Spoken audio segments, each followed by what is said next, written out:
Welcome and welcome back. The UFC Perth was so much fun. There were so many incredible fights. We had decisions, we had submissions, we had everything, all leading up to a very dominant statement, right? From Carlos Ulberg. He made a very, very good case for himself for potentially challenging for the light heavyweight belt next. It was a whole great night of fights. Shout out to Australia. Shout out to the Kiwis as well. Shout out to all of the amazing fans who make it such an incredible experience. They were on fire and they were on fire. First up, we had Lookboonmee versus Alexia Thainara. And you know what I said about Alexia was that she was definitely in, competition for who's going to have the most fun, right? Her, Cameron, Tom. That was who I was thinking. Yeah, and she definitely had a lot of fun in there. Got the unanimous decision win.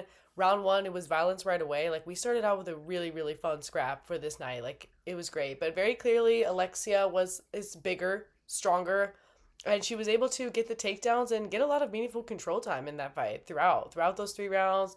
She was really essentially floating on the top and mixing in the ground and pound really well to get some effective damage in. So that was a super, super fun fight to start it out. I mean, yeah. And we expected Alexia having so much fun in there. And again, it's even easier to have fun when you are winning, and it was really great. Definitely super competitive throughout, but that control mattered a lot. Those takedowns were huge. Then we made it to some big boys making their double debut. Brando Peričić, oh gosh, and Ellison. So double debut, really great. Both guys, don't live outside of, or don't live in the realm of decision. Both in the one loss as well, so that's crazy. 100% finish rate, and these big boys were after it right away. They were after it right away. I mean, Brando catches Elijah and has him up against the fence, and he's raining bombs. So after opening things up with a hook, Brando's able to get that top position and rain on some devastating ground and pound and get the TKO finish. So that means Brando has had 3 TKO wins in a row. And it's kind of like a little unfortunate. He's talking about, sleeping in his car. Give this man a bonus. Okay, give this man a bonus. No more sleeping in your car, please. We'd like to see him move up, and he's the first ever UFC fighter that's from Southern Australia. I think that's what they said. So that's pretty cool. Australia's a big place. And then we had more debuts. We had Michelle Montague going against Luana Carolina. Very, very tough matchup for a debut. I mean, Luana Carolina. And this was a really, really fun fight with a lot of blood and war. We had it all, okay? Round one, Michelle right away gets to business using what she has described as farmer strength. Love that, okay? So she's in the clinch, and you can see she is very physically strong. She's a super physically strong person, very, very athletic. History of playing rugby as well, and she's making a very big statement right away by getting Luana to the ground. Luana Carolina has very good takedown defense. She's very strong herself. So right away, Michelle is making some big statements with that, and she is getting to business too. Like, her ground and pound is absolutely vicious. She loves a rear naked choke, and that's all of her wins basically. So she likes to get people into that position to, give up their neck by being just so aggressive in that top position. She's raining down that ground and pound, so essentially they just run away. But Michelle is bleeding too. She's got a bit of a cut right near her hairline, so it's blood. And then round two, we get into similar position. Michelle's on top again, but then we have an illegal up kick. Okay, very interesting. It's a very interesting illegal up kick because it wasn't in a flurry. It wasn't in a flash. It was like Luana had time to think about what she was doing and did it anyway. So it was definitely worth taking a point, which the ref did decide to do, which I think was smart. However, it was kind of a mistake to not ask Michelle if she would like to return to that position where she was on top, where she was doing well, where she would like, and I think that's where she wanted to go, but the ref was kind of, yeah, so they stand them up despite Michelle wanting to be on the ground. Paul and Dom are pissed. They hate it. They hate when bad calls like that happen. And Monty is back in control. Montague back in control very quickly, though, and is back to that position where she's reining in some horribly devastating punches from the top. Owie! Dom makes a note about how people do give up their back to her, like I said, because she's just causing so much devastating damage from the ground and pound position that they're like, I gotta get out of here, they gotta do something. And she was really working for that rear naked choke the entire time, maybe almost sort of got it at the end, but made it to decision. So that was a unanimous decision win for Michelle, and she dominated that entire fight. And, point deducted for Luana for the up kick. That was not good, but really excited to see what's next for Michelle, because that was pretty dominant. That was very controlling, and I love the damage. I love the ground and pound damage. She works with Kayla Harrison, and they have a lot of similarities in that sense. And then we got down with the thickness. Down with the thickness, right? Kobe Thicknesse versus Josias Musasa. This was a really, really fun bout that we knew was going to start, boom, aggressive. We knew that Musasa was going to come out, how he does. That's his style. He's pressure, pressure, pressure. That's what he likes to do. He likes to just apply that pressure. And Kobe, he's a bouncing circler, but he still was able to do his thing and circle, circle, circle, circle, circle, circle, and survive that. He also likes to mix in takedowns, and he finds his way to top position pretty early in round one. And it's not just that Musasa gets most of his wins, like I think close to 90% or 80% of his wins from knockout, but it's that he really doesn't like being on the ground. No. It was kind of a toughie moment. It was looking a little rough. We were getting really down with the thickness there. Yeah. Musasa's kind of flailing a bit on the ground. So, yeah. And as Paul had a really good quote, punching back is not the answer to being mounted, right? He's essentially it just didn't look, it was not good defense. That was not good defense. No. But we made it to round two. And, Josiah's headhunting again, like to the max. Headhunting. And he's very powerful. So, again, when he's landing. And he is landing when they're standing, because the aggression is a lot. Like, it's effective. But we get back to the clinch. That's really not a good idea for him. You don't want to be clinching up with the thickness. Okay, we're down with the thickness again. But thickness is bleeding heavy too. But still, don't go in the clinch. Not exactly in control there. Then we make it to round three. Devastating PP strike. Devastating. I mean, oh no. Kobe he kicks him right, oh man, that was one of the most, yeah, so take the full 5 minutes, right? Definitely had to take the full 5 minutes. Probably needed more than that. I mean, not probably, definitely. He was definitely still feeling it. Yeah, that was actually devastating, and I feel like changed the course of that third round in a really big way. But we get back to it. Kobe gets the takedown, so 2 out of 14 in that point. So not landing all of them, but he's relentless. And when he does get on the ground, yeah, just Musasa not looking very equipped there. Just not very, yeah. So all in all, got the decision win for Thicknesse, because he was able to neutralize the pretty powerful striking that was happening from Musasa when they were on the feet, get him to the ground and make him look like he doesn't even have a defensive answer, let alone offensive. Yeah. Then we move on to Jamie Mullarkey versus Rolando Bedoya. This was both guys pretty kicky fellas. Jamie more of a patient starter who's trying to be a patient starter, looking early to kind of suss out Rolando's game plan and take the fight wherever he sees openings in that. He's a very MMA mindset kind of guy. Jamie is for sure. And we're on the ground early. Jamie's got him trapped in a body triangle. He's definitely looking pretty good there. Bedoya's doing all right though. Okay, a little bit of a difference from the previous fight. Bedoya does have some defensive things to offer in that position, but more than the half of the round is Jamie entirely in control. And then it's round two, and Mullarkey is a mixer. He's mixy little Mullarkey, isn't he? And he was mixing it up, because that's what he does. Takedowns not necessarily working for that round for him, but he was mixing in with the boxing combinations really well, showing a lot of heart. And it's looking like at the end of that round that Rolando is down 2 rounds. So seems like he's got to get the finish. And that was what was really fun about this third round of this fight, is that urgency definitely showed. Both guys, slowing a little bit maybe at the beginning of the round, but Bedoya, he was going in. He was hitting it with a slip and rip. He's hitting him with the slip and rip. That was awesome. Nasty elbows in the clinch.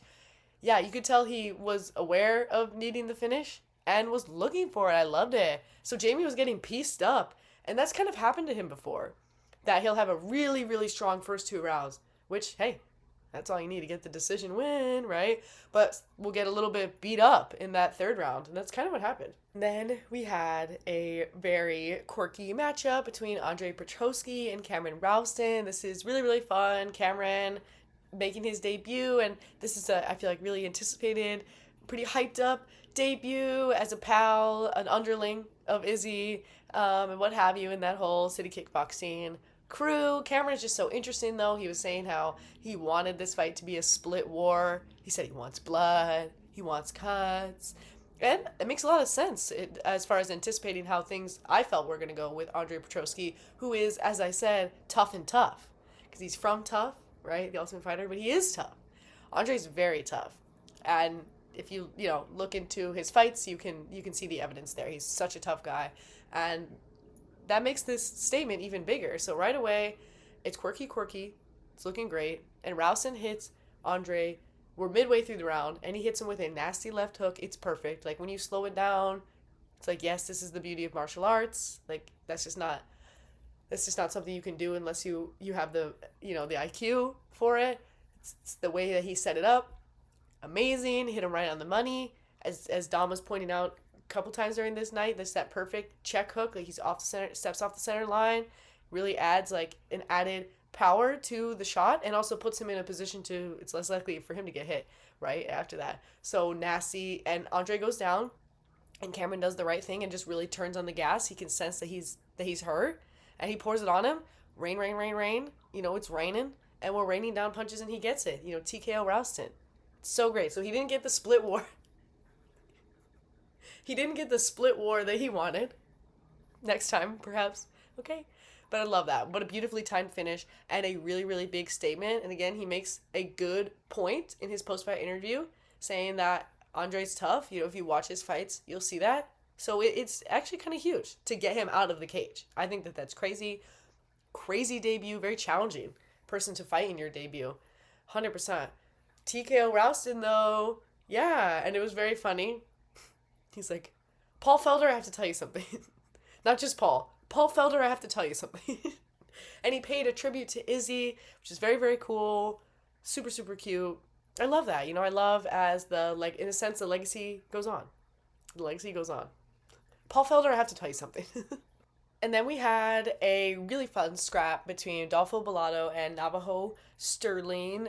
Bellato's a powerhouse. That's why his name is Tractor. And he likes a war. And that's pretty much what we got here, I would say. This was a really, really fun scrap all the way through. We got all 3 rounds. There was a lot of really great moments of trading, like really getting in the pocket. Then we would take a little breather. We'd take a little breather from it. But what we love about Bellato is he looks you right in the eye.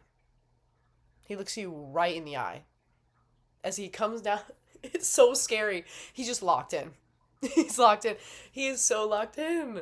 And it was great. It was so much fun. And everybody had, in a way, their moment. But Navajo Stirling was just able to consistently hit Bellato more. So he was both throwing more punches, and then the frequency that he was landing them at was a little bit greater. But it wasn't crazy uneven. I feel like it was, maybe if you were like lazily watching it, you wouldn't be able to necessarily tell who won. Like if you're just kind of like hanging out, like chilling, watching it, because it was really, really, really, really fun fight. But yeah, Navajo just was able to get a little bit more meaningful damage in there, and had some moments on top as well too, with like Rodolfo kind of backed up against the fence. So all of that in combination, that was a really great featured prelim. Super, super fun. So Stirling stays undefeated, so that's crazy.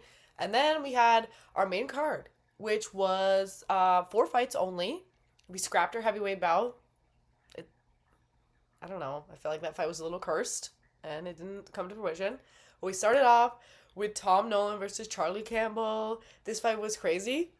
This was amazing. What a great fight to start things out on the main card. I mean, we are throwing down. We are throwing down in the first round. Love that. It's getting swaggy. Honestly, that fight was swaggy. Everyone was so swaggy. Kicky on both sides. I love how these guys are checking each other with the low kicks. Like, right? Like, how much pain can you take? So, I'll give it right back. Trade for trade on the kicks. Campbell is looking hungry in there. He's looking so hungry, and Nolan is looking crafty. He's looking sneaky. He's looking elbowy. It was just so swag. It really was. Campbell on the gas, round one. Nolan on the back foot, but it's that creativity. And when it's close, it was so scrappy. Like, these guys were immediately, like, we were acting like it was round three and round one. And I loved it. And they were both looking so, so good. And like I said in the breakdown for this card, that Tom Nolan has never gotten a submission win, but he is a BJJ black belt, and you could tell in his last fight that he was really looking for it. He was really looking to get choky with it. So he didn't come to fruition, but he wanted it. And so I suspected, actually, I feel pretty good about this. I suspected that he was going to be looking for that in this fight. And lo and behold. And lo and behold, he did. And he got it. Tom Nolan gets his first ever submission win. Because he's a young man, he's 26. He's got a lot of fights ahead of him. So I love that. This is so cool. It's very, very cool to see that, because I really don't think it's the last. It's not going to be the last submission win that he gets. But did I not say that he was going to be looking for that? I did say that. He's trying to get choky last time. I think that's kind of interesting. That's why I really am a fan of watching tape, and why I think if you have the opportunity and the resource to watch how people were looking in their last two fights, that it's really illuminating as far as what their game plan might be for this upcoming fight. Yeah, it's really gets you kind of like a window into their mindset, because it's just so hard to remember. It's just so hard to actually literally remember how these fights transpired. So I think it's just really helpful. And watching those last two fights from Tom Nolan, I was like, this guy's trying to choke, right? But the results didn't show, because it didn't manifest into actually getting the submission. But when you actually dig into the fight, anyway, Tom Nolan, we are such a fan. And then we had what I considered to be a likely contender for fight of the night, and this was a crazy fight. It was a little bit of drama. We had some drama between Neil Magny and Jake Matthews. Neil Magny, one of the most legendary welterweights in the UFC's history.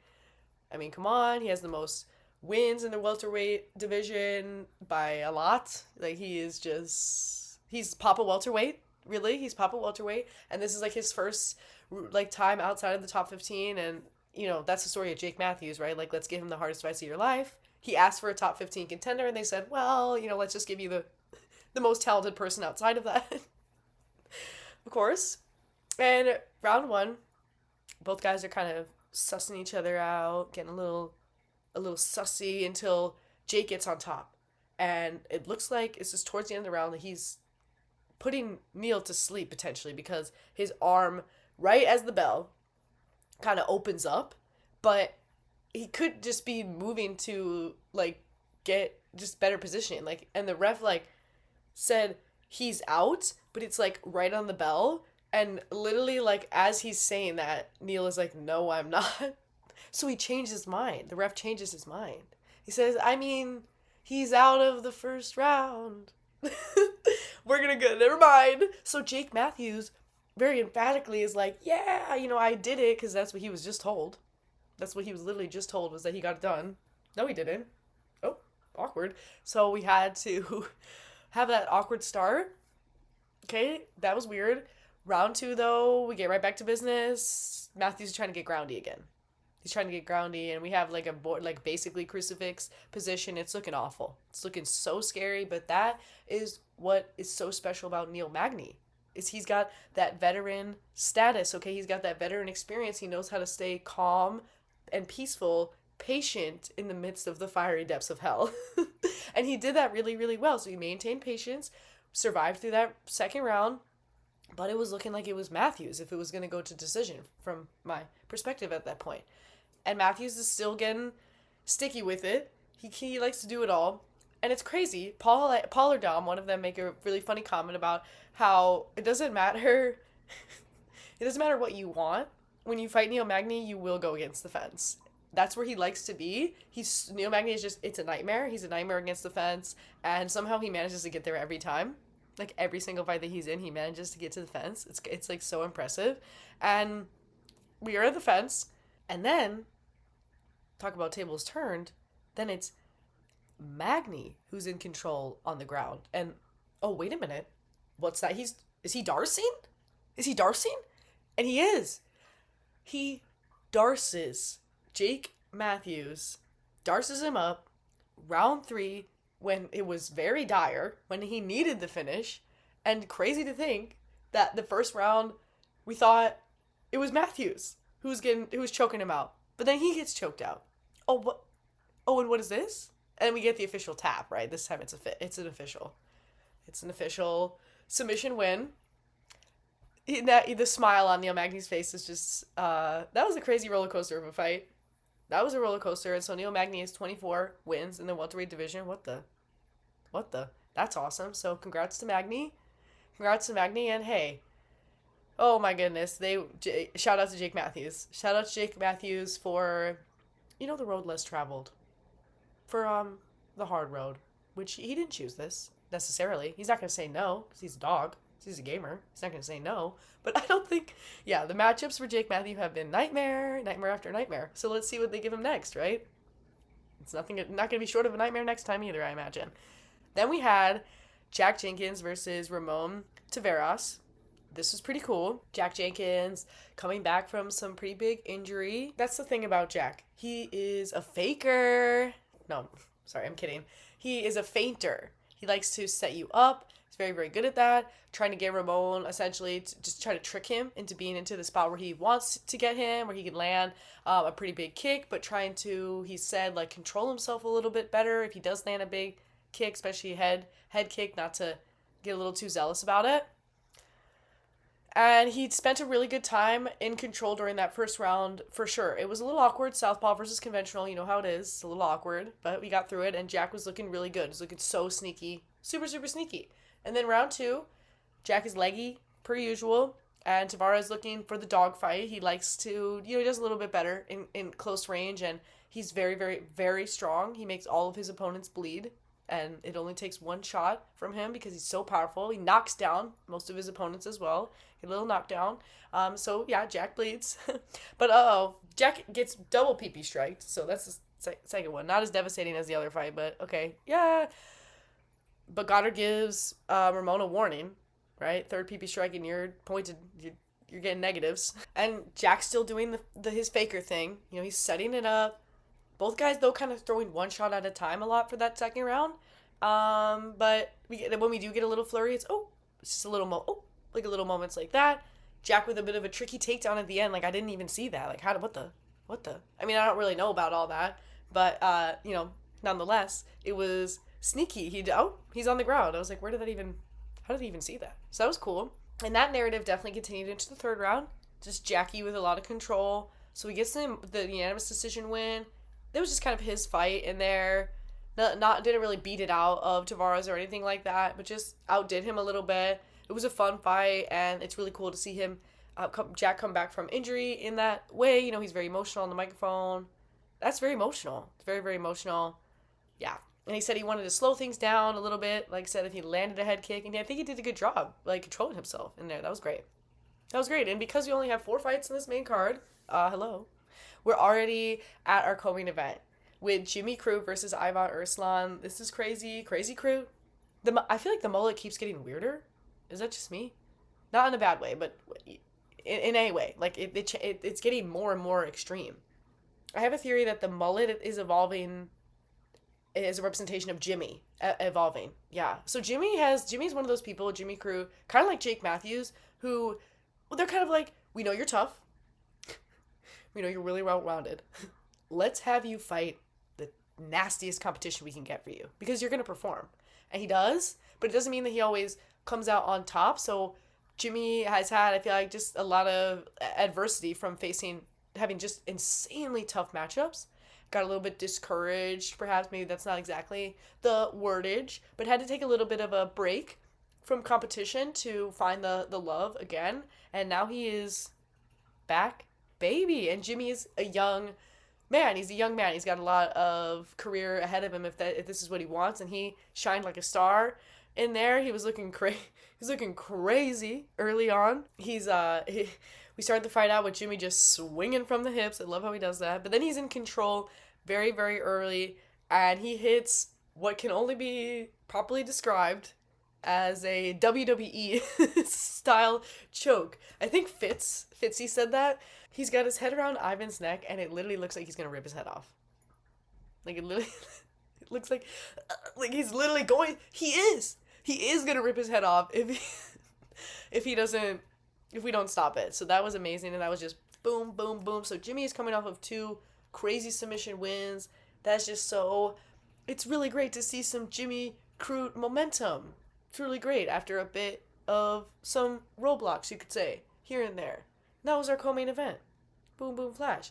And, spoiler, we got another bit of a boom, boom, flash for our main event. This was crazy. So Dominic Reyes, previously had a 4-fight losing streak after being one of the top most dominant and forever one of the most legendary light heavyweights. Just some of the performances Dominic Reyes has put on, they're just show-stopping. We love Dominic Reyes, but then ran into some really back-to-back adversity with 4 fights losing in a row, and 3 of them in a very devastating fashion, TKO style. Okay, that's and so a lot of people hating on Dominic Reyes, but right after that, completely changing the tide, getting 3 TKO wins of his own.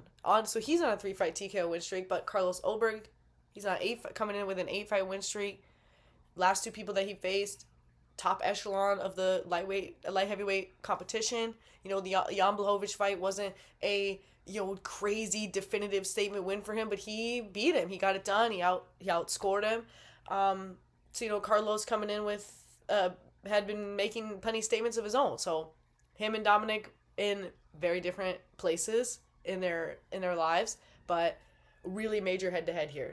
Another awkward stance matchup, okay, between our southpaw and our conventional, so it's looking a little awkward. Both fighters are being very, very cautious in the beginning, which I would say that's Carlos's style. He's known for doing a lot of circling movement. He's very much so on the timing. I'd say that's kind of Carlos's thing, is he's got really, really good timing, and similarly to the fight with Cameron, where he had a check hook that was just absolutely devastating because of the way he was stepping off the center line. We found ourselves in a similar position in this fight. But instead of a hook, it's a bit of a 1-2. But it's the angle. Tricky. And he lands big. And it's looking like Dominic's hurt real bad. Couple more shots on the ground. We call it quits. And that was it. Round 1. Oh, it's over. Night still ended up going pretty late. Despite us having 4 fights in the main card and the last 2 fights being pretty quick finishes, we were still up pretty late, at least in the States. That was crazy. So Carlos Ulberg is tied, I believe, for the second longest win streak in the whole history of the light heavyweight division. And as far as actively, no, tied for first place. He's tied for second in the history. John Jones being, of course, the legendary for his streak in that. But that's very, very crazy. I say really huge statement. I think that it makes a lot of sense for him to get a shot at the title next. There's so many moving parts right now. So it's really crazy. Next weekend is going to be talk about, we were talking about middleweight madness before. This is light heavyweight madness. We need to come up with a better light heavyweight lunacy. Ludicrous light heavyweight. No. Something like that. We need to come up with a thing, because next weekend, Ankalaev versus Pereira that's moving part number 1. And then to make things even crazier, we have Khalil Rountree versus Yuri Prochaziev. That's so all of this happening within the top 5. So many seats potentially switched around. And then we'll be able to properly reevaluate what do we do with Carlos, I think. But deserves the shot. And, Wright has the streak, tied with Ankalaev for their division. And wow, that was, hey, talk about it. Yeah, talk about a statement. So there was many statements made. There were so many statements made. I mean, shout out to our kickboxing Kiwis, to our Australian baddies. That was so much fun. Perth, Australia never fails to deliver. So much talent. It's incredible. There's so many amazing fighters from that area who really showed out, and we didn't even get to see all of them. right? We didn't get Dan Hooker. Right? His little paw is probably still broken. Um, that's sad. But it was so great. That was such a fabulous night. Highlight for me was probably Tom Nolan, just because it's hard not to feel really good about myself for thinking that he was going to be going for the choke and that he did it. But also because I just am loving that the ceiling is, we haven't seen it yet. He's like evolving so much. He's young, but there were so many really fun moments. This was a really, really fun card. We definitely got it all on this one. So let me know what your favorite moments were and anything at all. What you think is next for anyone or anything. Here is our song of the night. It's a great one. Check out the music video. Lots and lots of fun. And I think that's it. That's all I've got. That's everything. Peace out.